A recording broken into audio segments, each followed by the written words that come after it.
Gérete, hoy es 15 de agosto de 2023. En el video anterior se concluyó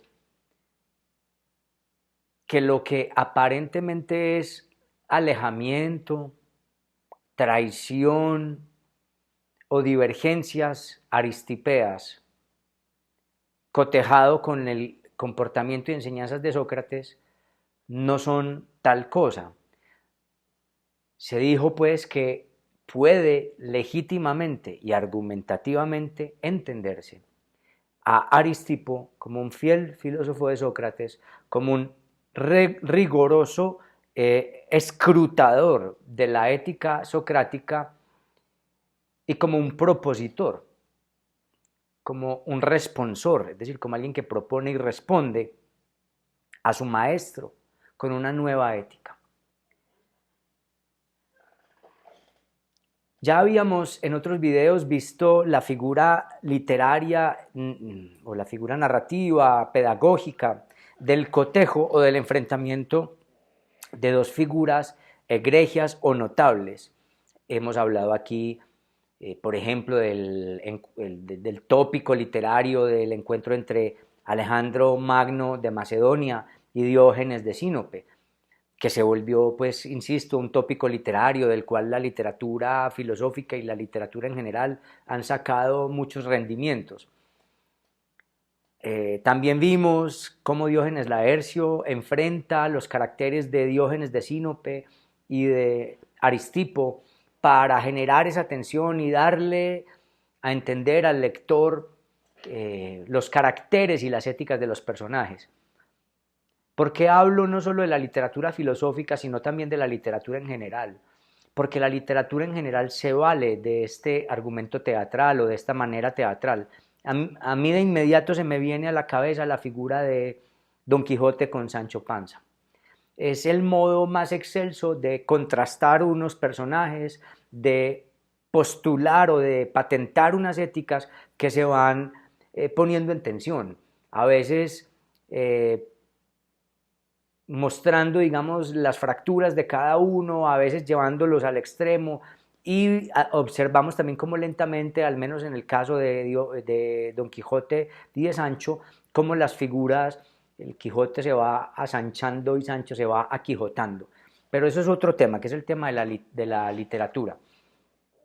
Esta manera, digamos, de retratar, de configurar éticas, es muy usual en la filosofía antigua y en Diógenes Laercio se acomoda.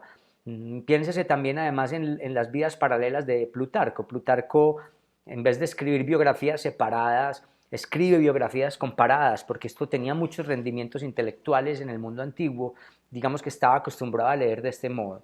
A nosotros quizás ya no nos llame tanto la atención porque al no tener esa intención o no tener esos códigos, pues alguien debe explicárnoslos. Y bueno, para eso está quien estudia y quienes han estudiado, para explicarnos esas, digamos, esas minucias tan valiosas de las que podemos extraer mucho sentido. Entonces, habiendo clarificado que Aristipo es un digno filósofo socrático que llega a unas conclusiones disímiles justamente por tomarse en serio las palabras del maestro, y que ya sabemos también qué implica, digamos, en Diógenes Laercio y en la antigüedad el enfrentamiento o el cotejo de dos notables figuras. Vengamos hoy con otra que también propone Diógenes Laercio. Esta vez enfrenta a los clásicos opositores Platón y Aristipo. Antes de asumir directamente el fragmento de Diógenes Laercio en el libro segundo de Vidas, Opiniones y Sentencias de los Filósofos Más Ilustres, que versa de Aristipo, quiero recordar otro cotejo que tiene que ver o que tiene relación con el que ahorita expresaré o expondré. En el texto Simposio de Platón, que es quizás para mí una de las obras filosófico-literarias más excelsas, más bien compuestas. Pues uno usualmente en esa felicidad intenta decir que de Occidente, pero yo no he leído toda la obra de Occidente, ni de todos los filósofos, ni de toda la literatura. Pero para mí es la cosa más excelsa que se ha compuesto en términos filosóficos con una estructura literaria. En otros momentos se podría hacer algún video quizás, aunque les recomiendo mi tesis doctoral que se llama Bios eróticos y que pues, pueden conseguir fácilmente en internet y descargar gratuitamente. En el simposio, que es un diálogo que versa constantemente sobre la presencia dionisíaca y trágica, pero dionisíaca porque también está lo cómico, desde el principio en la casa de Agatón, donde se está celebrando el triunfo de Agatón en las tragedias, entonces sabemos que la ciudad está celebrando las fiestas dionisíacas, que afuera hay mucho alboroto y que ese alboroto implica todos estos bailes, todos estos desenfrenos propios del hijo de Semele, de este dios. Sócrates no acude al simposio inmediatamente porque está tratando de huirle a ese bullicio, a ese desenfreno que lo apabulla, que lo atemoriza realmente. Nietzsche dice que Sócrates era un cobarde por eso, porque no se arrojaba a la vida, digamos, le tenía miedo a lo dionisíaco. Para Nietzsche esto era muy importante. Vemos pues como una especie de terror que va, digamos, rodeando lentamente, que es el tema de lo dionisíaco, este convite o este simposio. Sócrates se logra llegar vadeando y huyéndole a la multitud, llega al simposio y es conocido para quien ya lo haya leído que las personas notables de diversos oficios o tecnes empiezan a versar cada una sobre el amor para tratar de ver quién lo hace mejor, y realmente esto no es un diálogo, sino que es como una especie de obra teatral en donde cada uno se va sumándole a lo dicho por el anterior y eso se va encreciendo, no es realmente un diálogo. Este texto es muy hermoso y no me quiero pues desviar del tema de hoy. En este diálogo o en este texto platónico entra lo dionisíaco no solamente porque se sabe que la ciudad está celebrando, sino que se habla de cuánto vino se van a tomar, cuánto habrá que mezclarlo, se habla de que han estado bebiendo estos invitados al convite por varios días, deciden echarle más cantidad de agua al vino. Recuérdense que los antiguos no se lo tomaban puro, los atenienses al menos no se tomaban puro el vino, entonces solían pactar cuántas medidas de agua por cuántas de vino iban a beber, para ver qué tanto postergaban o no la embriaguez, la ebriedad. Hacen pues esta exposición o estos encomios, que así es como se llaman, estos encomios al amor, y después de hacerlo llega Alcibíades como la manera terrorífica de la entrada de lo dionisíaco al banquete, como cuando entra la muerte roja en el cuento de Poe, de la máscara roja, cuando entra pues al palacio y acaba con la dinámica, que para mí es una metáfora maravillosa, digamos, de eso que aterrorizaba a Sócrates, que andaba rondando por ahí, y que al final ese Erjómenos o Dios venidero se mete en la figura de Alcibíades y acaba con la dinámica. Y hay también una exposición loable, que para mí no es risible ni irrisoria, que es la de Alcibíades, que es completamente carnal, embriagada, declarándole el amor y también el reproche a su amado Sócrates. Me interesa la escena final, porque después de que todos han bebido y fueron lentamente sucumbiendo cada uno, el médico, el cómico y demás fueron sucumbiendo a la embriaguez, porque siguieron tomando, después de que llegó Alcibíades, sí que más, siguieron tomando y fueron cayendo. Dice el narrador que quedan en pie, después de andar bebiendo toda la noche y de andar discutiendo toda la noche, el anfitrión Agatón, que es el representante de la poesía trágica, es decir, un representante del dios Dionisos, y aquí es donde me parece importante ir señalando cosas, con Sócrates, que es el representante pues de la filosofía virtuosa. Y se supone que empiezan a discutir sobre cuál es la manera mejor de vivir la vida y de pensar y de asumir la existencia, y empiezan a pensar, a versar, esto es más un dicho del narrador porque no se ejemplifica, no se desarrolla en el diálogo, sobre qué es mejor, si, digamos, para entender la relación de lo dionisíaco con la vida, si la tragedia o la comedia, si dice mejor de la vida la tragedia que la comedia, o si permite, digamos, expresar algo más verídico la tragedia que la comedia, y parece ser, según dice el narrador, que es un narrador platónico que quiere ensalzar a Sócrates, que la conclusión a la que llegan es que es mejor la tragedia que la comedia. Después dice el narrador, sí, cuenta el narrador, que Sócrates se levanta cuando amanece como si nada, porque a él no le hizo efecto el trago, como decimos aquí, no lo cogió el trago, no lo cogió el vino, es decir, no se embriagó, por mucho que hubiera tomado, a él el vino no lo afectaba, y salió a hacer una vida común y corriente, a seguir discutiendo con los ciudadanos en la polis porque ya había amanecido.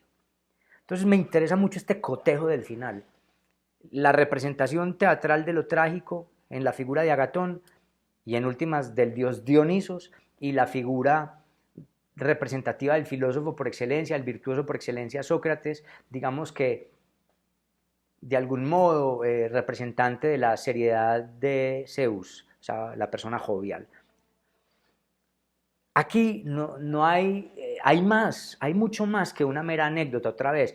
No es casual que haya habido este cotejo de estos dos personajes. Representan algo y hasta el final están tratando de enseñar algo.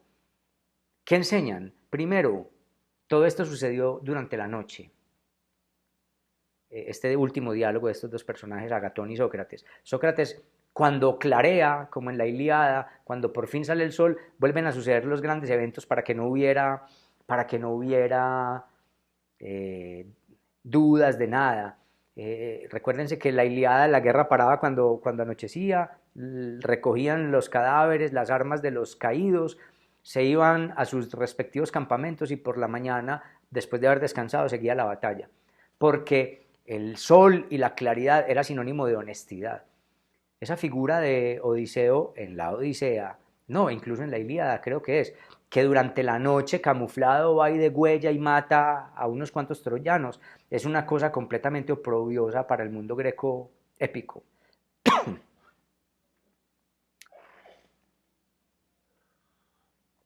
La virtud y la filosofía y el mundo épico se hacían a la luz, para mostrar que no había nada que ocultar, que había, digamos, como una franqueza, una honestidad. Todo este diálogo entre Agatón y Sócrates sucede en la noche, después de una borrachera, y están en pie, resistiendo al vino, sin habérseles afectado, digamos, la razón, Agatón y Sócrates.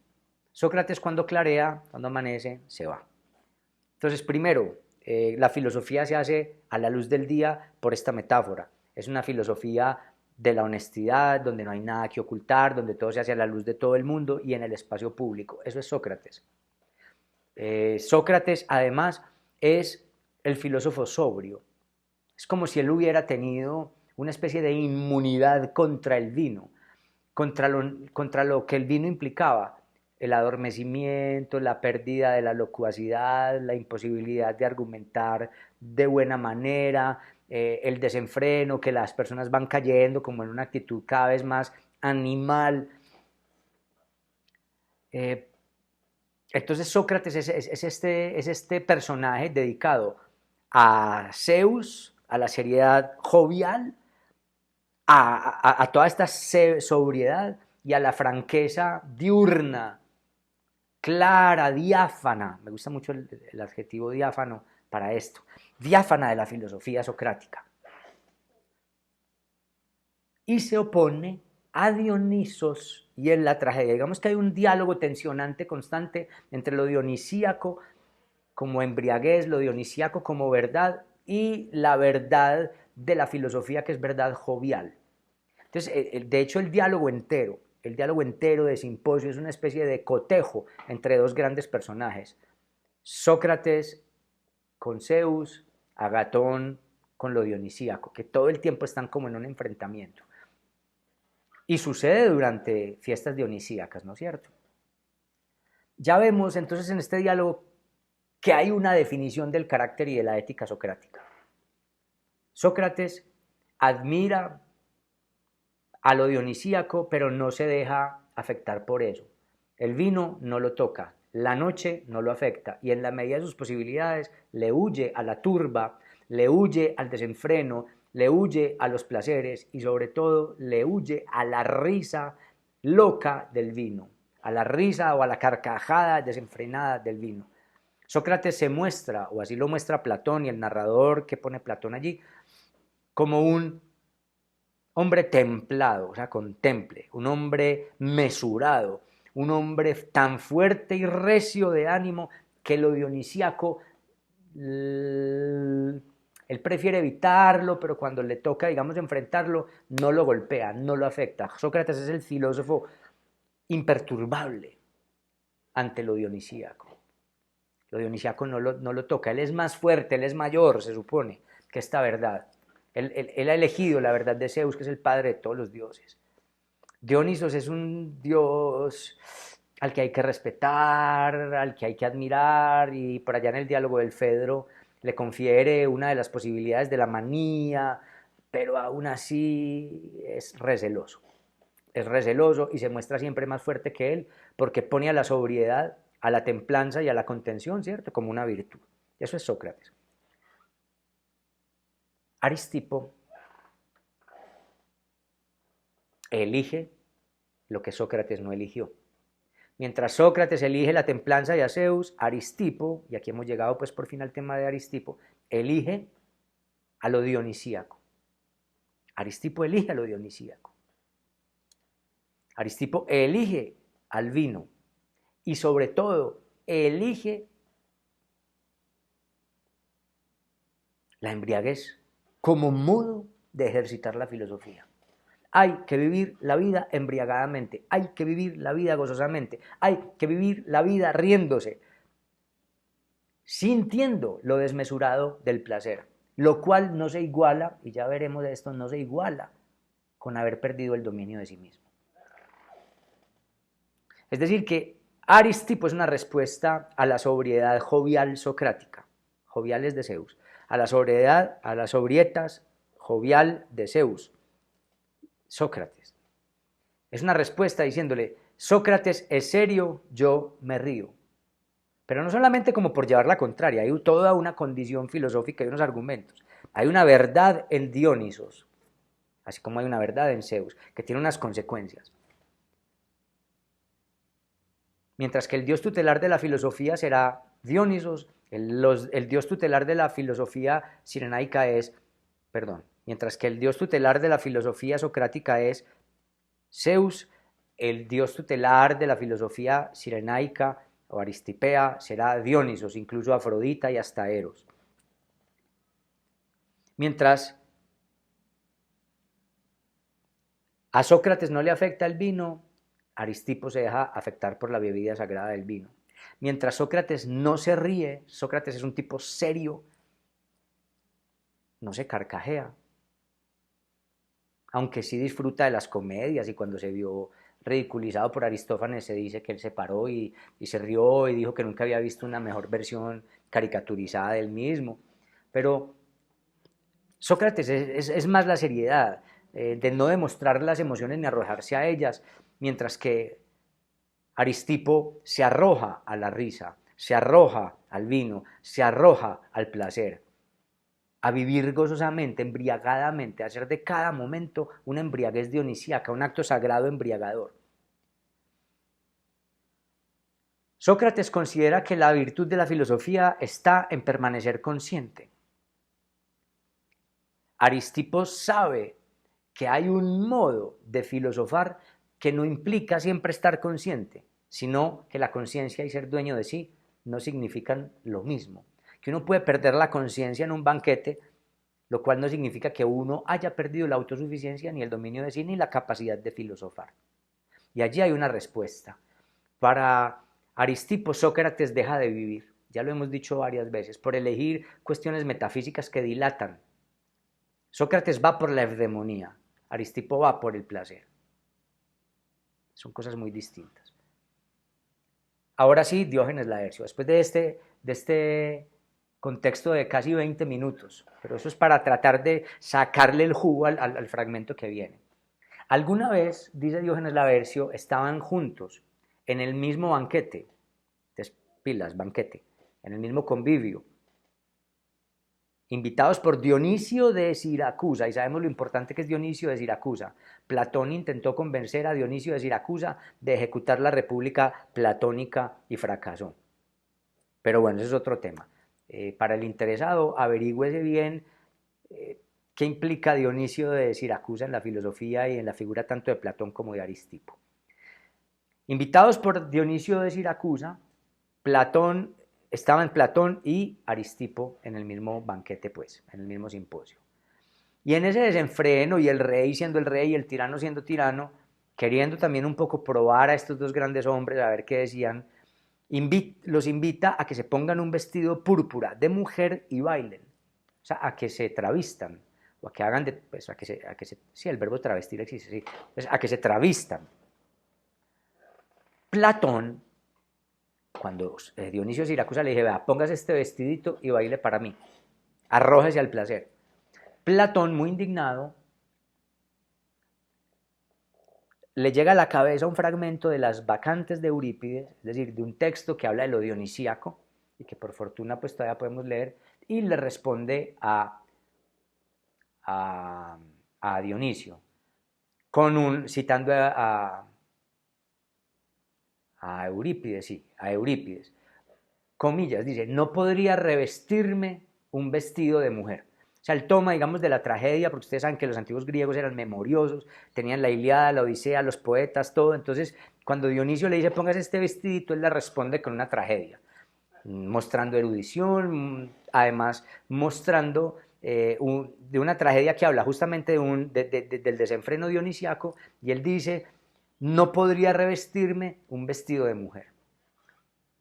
Y Aristipo, en cambio, cogió el vestido, se lo puso y le responde a Dionisio, pero puyando a Platón, también con un verso de la misma tragedia. Es que además las tenían en la cabeza, eran impresionantes. ¿Y qué dice el verso con el que responde Aristipo? Incluso en medio de las danzas, lo que es decente no se pervertirá. Y esta palabra de la danza, hay que mirarlo, miremoslo en griego.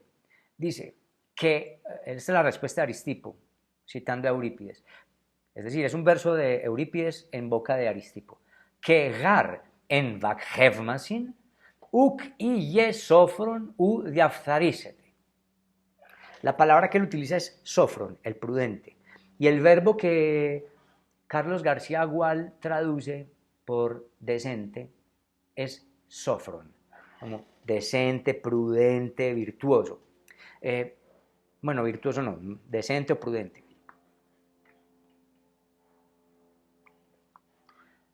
Mientras que Platón, como su maestro, no quiso hacer el ridículo, no quiso ser digno de la mofa de un rey, como hubiera hecho, digamos, Sócrates, de no haberse dejado llevar por la embriaguez, por la risa, y es un tema muy apasionante porque el tema de la posición ante el simposio o ante los banquetes se vuelve tema de desarrollo filosófico, otro tópico.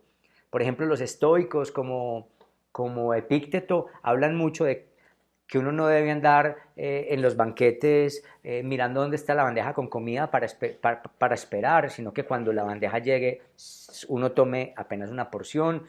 Y mejor dicho, que la gente para el estoicismo debería andar evitando los banquetes y evitando los excesos, pero cuando le toca ir, no rebajarse ni mostrarse muy risible. En cambio, que esto se vuelve un tópico filosófico de quienes optan por el modo socrático o quienes optan por el modo dionisíaco aristipeo, que la mayoría de la filosofía occidental optó por qué, pues por el modo socrático. Y de ese mismo modo optó Jesucristo. Jesucristo da vino, se mantiene en banquetes, pero nunca se emborracha. Pero eso sí, le pide a la gente que se embriague con su propia sangre, porque ya la embriaguez de Cristo es una embriaguez mística, y aunque la de los antiguos griegos, también, pero sí estaba pasada por la embriaguez real, somática. Es decir, para el antiguo había una embriaguez mística pasada por la embriaguez en el cuerpo, pero para el cristianismo había solamente ya una embriaguez espiritual y no corporal, ya había alguna cosa de la negación del cuerpo, que se inicia con Sócrates y con Platón, no se inicia con el cristianismo. Entonces miren que lo interesante de esto es dos filósofos puestos en un banquete ante la figura del poder. Platón dice, yo no voy a ser digno de risa de un reyesuelo. Dos, aunque estaba muy interesado Platón en que ese rey lo acogiera para poder enseñarle cómo gobernar, porque Platón, muy prepotente y muy ingenuo, se fue a decirle a un rey cómo tenía que gobernar, que es básicamente cómo instalar la República Platónica en Siracusa, y casi no sale vivo de allá. Sabemos muy bien lo que pasó, os los invito a indagar para que vean que a Platón lo tuvieron casi que rescatar, salió, pues, fue esclavizado y vendido, creo que fue la cosa. Mejor dicho, casi lo matan, casi lo mata Dionisio de Siracusa porque no se lo aguantaba.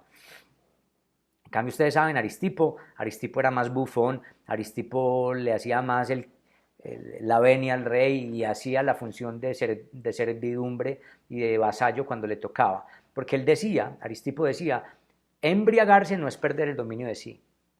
Arrojarse al placer, arrojarse a la risa, es justamente haber detectado qué es lo bueno para la vida, qué es lo bueno para el hombre, y por lo tanto saberse arrojar allí como una consecuencia filosófica, no como una adicción, porque el día de mañana, y eso lo veremos en otros videos, aquí apenas lo mencionaré, estar embriagado no es haber perdido el dominio de sí, que es una asimilación usual que hacía la filosofía desde Sócrates. Es que el que se embriaga perdió el dominio de sí, perdió el yo, la facultad de hablar, queda en una animalidad, se vuelve ridículo, se vuelve sexual, etcétera, etcétera. En cambio, Aristipo, ¿qué decía? Quien ha pensado, quien ha filosofado, entiende, por ejemplo, que el placer es el telos, es el fin al que hay que tender, se arroja a él por consecuencia de una reflexión.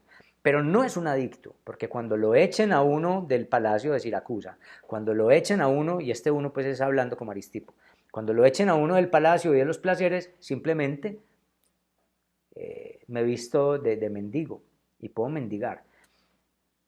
A cada rato, Aristipo le demostraba a Dionisio de Siracusa que Dionisio de Siracusa no lo dominaba. Por ejemplo, le respondía muchas veces muy feo y sabiendo que ese señor podía matarlo. Dos,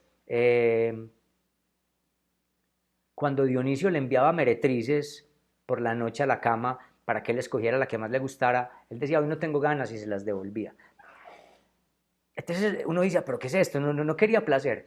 No es que no quisiera el placer, sino que había momentos para demostrarle al rey que el rey no lo andaba dominando y que el placer no era cuando el rey quisiera, porque era un modo de control. Yo te estoy diciendo cuántas mujeres debes tener, yo rey Dionisio, te estoy diciendo cuántas mujeres debes tener e incluso te digo entre cuáles escoger, que es una manera de decir yo a usted lo domino, porque yo a usted le estoy dando el placer. Un poco lo que le pasó a Maradona, qué pesar, con la mafia napolitana, que lo surtían y lo surtían de droga, pero en últimas era para dominarlo, porque al final Maradona quedó adicto a ese placer que le daba el otro. Tan adicto, lo que pasa es que estas sustancias sí son muy peligrosas, que Maradona supongo que después tenía que pagar por esa adicción. En cambio, aquí lo que le está diciendo Aristipo a Dionisio de Siracusa es que yo me arrojo al placer cuando yo quiera, no porque usted me dice cuándo para retenerme.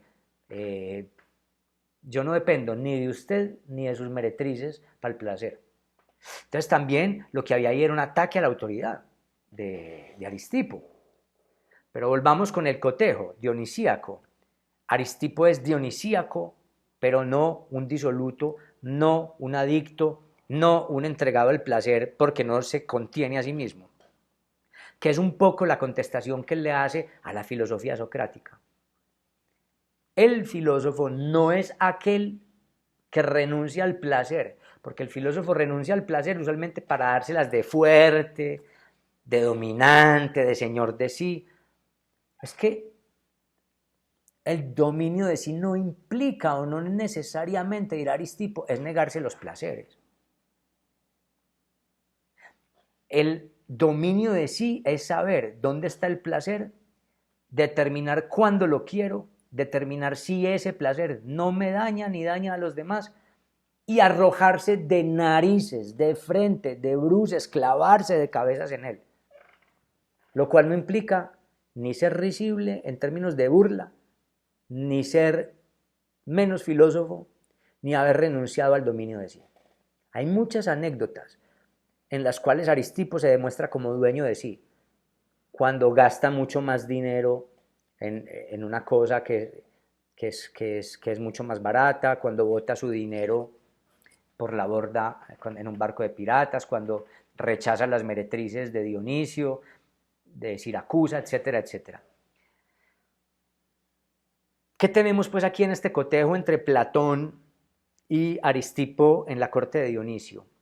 Dos posturas ante el placer, dos posturas ante lo dionisíaco, que a mí me parecen comparables con la postura de Sócrates y Agatón. Platón opta por la figura o por los modos de su maestro. Aristipo opta por los modos de Dioniso. A propósito, una cosa es el dios Dionisos o Dionisos y otra cosa es el ser humano que está dedicado o que tiene un nombre teofórico dedicado a ese dios, Dionisio, que usualmente la gente en el castellano vulgar los está confundiendo. Hablan del dios como el dios Dionisio. No, el dios no es Dionisio, el dios es Dionisos o Dioniso en castellano, sin esa última i. Mientras que Dionisio viene de un adjetivo, es lo dedicado a Dionisos. Pondré otros ejemplos. Así como Apolo no es lo mismo que Apolonio, así como Artemis, que es la diosa, no es lo mismo que Artemisio, alguien Artemisio. La musa no es lo mismo que el museo, pues que alguien es museo. Eros no es lo mismo que Erasmo. Erasmo es el nombre de teofórico dedicado a ese dios. Alguien es Erasmio o alguien es Erasmo, que quiere decir dedicado a Eros, devoto a Eros, protegido por Eros, lo que usted quiera. Entonces Dionisio es el dedicado a Dionisos, para que no haya más esa confusión, que es muy común en el mundo del castellano vulgar y muy común en muchos libros, incluso de un carácter intelectual importante, y cometen ese error que se ha ido pues como colando. Entonces son Dionisio de Siracusa, el rey, Dionisos, el hijo de Semele, el dios. ¿Qué hay aquí? Un cotejo entre la figura de lo jovial filosófico socrático y lo dionisíaco filosófico aristipeo. En últimas, lo que hay aquí es una respuesta. La filosofía no es solamente como la plantea Sócrates. Después de haber yo, Aristipo, reflexionado sobre la filosofía socrática, opto por la otra respuesta. No por la sobriedad, sino por la ebrietas, por la ebriedad. La ebriedad por el placer, el gozo por la vida, el arrojo consciente a los placeres sin perder el señorío de sí, sin perder el dominio de sí, es una forma de haber entendido qué es la vida. La vida hay que vivirla gozosamente, fácticamente, pragmáticamente, decididamente, impetuosamente, vigorosamente. Es que son los moralistas, tipo Sócrates, tipo Platón, los que pretenden que una vida licenciosa es una vida inmoral, o que es una vida indigna, o que es una vida poco rigurosa.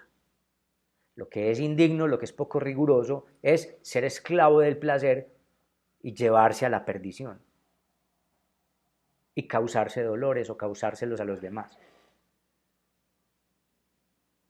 Entonces sí hay una reflexión filosófica muy profunda en Aristipo, y es la de la posibilidad de elegir la vía de la manía dionisia, de la manía dionisíaca. Hay una verdad en cada dios para el mundo antiguo. En el Fedro de Platón están los distintos modos de la manía que Platón tiene que aceptar o que Sócrates tiene que aceptar. Creo que es después de la Palinodia, si no estoy confundiendo cosas ya. Hay una grandísima verdad a través de la manía, Tamellista parimin, erjon de diamanías, creo que dice el diálogo platónico. Las más grandes cosas para nosotros vienen a través de la manía y cada dios permite una manía distinta.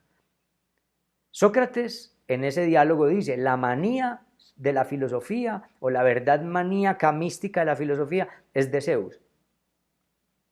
Aristipo controvierte, replica, diciendo, no, también hay una manía que permite el dios Dionisos.